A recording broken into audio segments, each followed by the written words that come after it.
thank you for coming out this afternoon to York University. We're going to speak on Ethiopia, from ancient Kush to the Black Lions. And the person who will start out the presentation is Ashra Kwesi.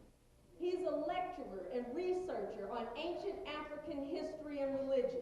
He's traveled to the African continent, in particular to the Nile Valley, over 26 years, covering the areas of Egypt, Ethiopia, Kenya, Sudan.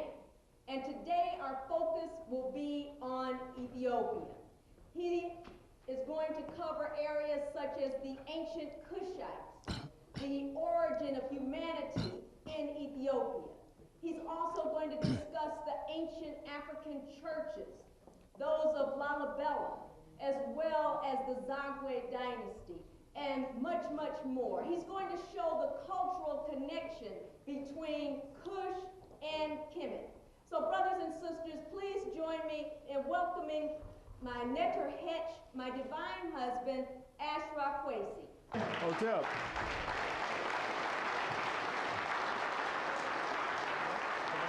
Huh? Your mic on? No, you got it.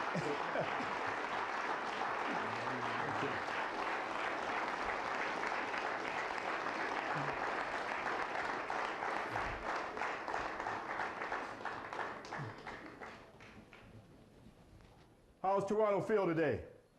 Good. The African family, give yourselves another strong hand. You could have stayed home to watch the television.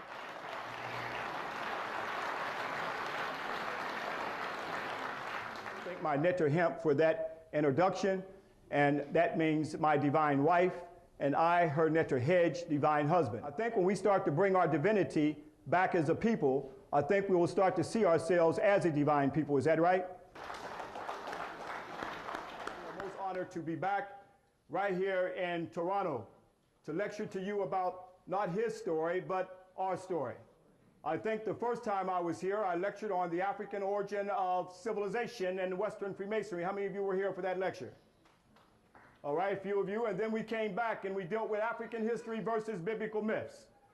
Here to make us think, to open up our African genetic memory bank, bringing you visual documentation, as Brother Rad said, from our field research.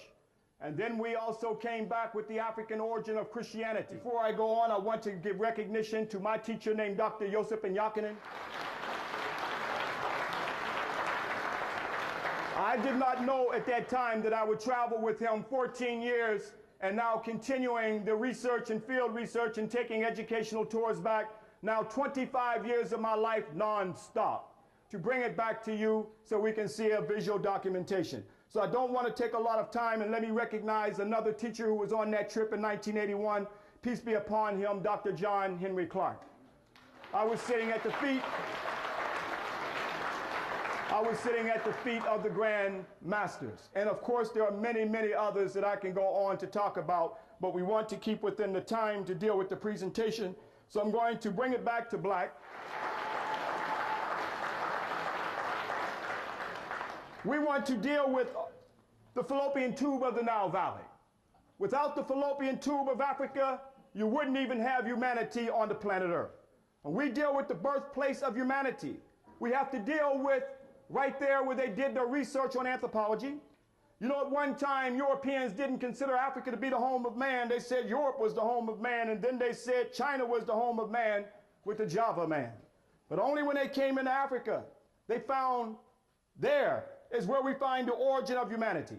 With these little Africans named the Grimaltes who migrated up out of Africa. Recently, CNN, even though they only showed it one day, they recently excavated some fossil skulls of 2 adults and 1 child discovered in the far region of eastern Ethiopia, have been dated at 160,000 years, making them the oldest known fossils of modern humans and Homo sapiens sapiens. And then when they reconstructed this fossil, they only showed it one day. When they reconstructed it, this is what he looked like. Here we see our brothers right here. Adultu, who means the elder. So long before the Adam and Eve story that they're trying to put Adam and Steve on you today, African people were the first people on the planet Earth.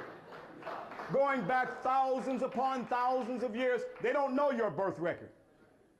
And he's now in the Addis Ababa National Museum.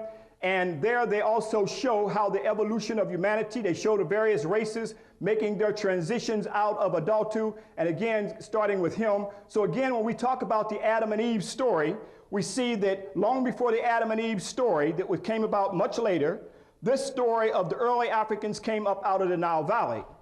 And they show that evolutionary stage right there in Addis Ababa in Ethiopia. These maps of the Omo Valley region, the oldest modern humans, 195,000 years old, coming up out of this region, as I said, migrating around the world from the early documentation that we see here today. But I wanted to go deep back to Africa. I went back over 50,000 years here, going back to see all of Africa, not just bits and pieces of Africa. And taking this little flight down, I selected 7 brothers that could handle this. And I was also told that we were the first and only black group that ever came here. We're not talking about living in hotels now. We're talking about going back to the bush. We're going back to see all of Ethiopia now. And camping here, where we had to make camp, and Mungo National Park in the Omo Valley in Ethiopia. This was in 2006 of last year. And here are some of the brothers that I selected to go on this special trip because I knew that everybody could not handle this. But it was a beautiful trip. And we see that our camp was invaded by baboons. And as we slept in the tents, I could hear the sound of ooh, ooh. And I asked our guide that day, the scout, what was that noise? He said, those were the lions. This is how far back we had to go. So let's go back to Africa. And here, one of the baboons said, Kwesi, I got to have a discussion with you. We got to talk. I said, talk about what? Because we called you Mheted Ra in Kemet. He said, I got some issues, and he got his boys, so I had to listen as they surrounded me in the camp. And I listened closely to what he was saying. He said, we were deified in Kemet.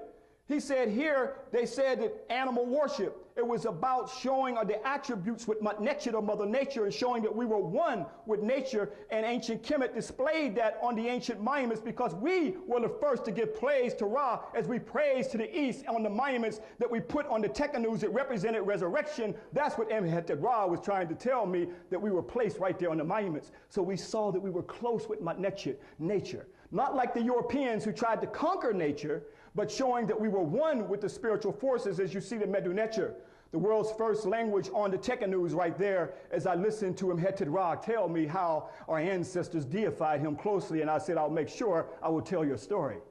In the camp, we had to go back, and we went to various nations, okay, like the Musi, and also the Hammer, and the Kuro, and the Bume that I'm going to show you in a second.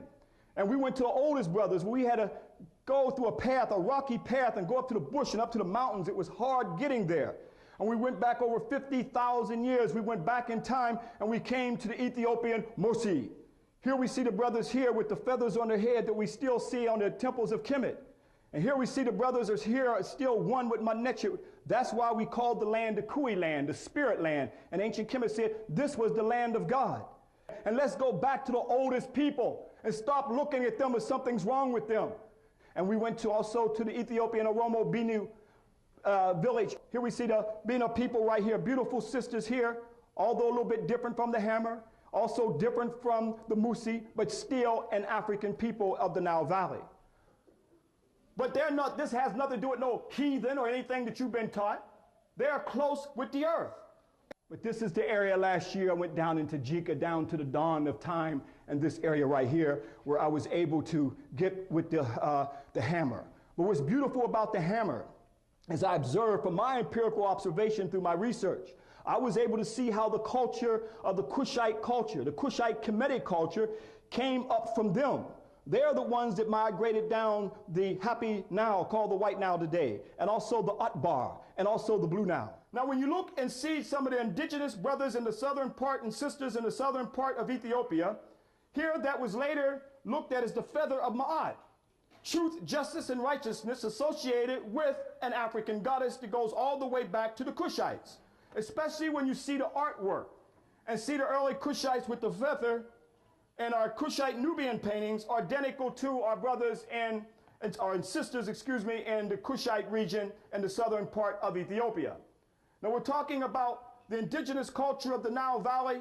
How did Kemet, that means black, that you may know as Egypt, how did ancient Kush, After all, Kemet came from Kush.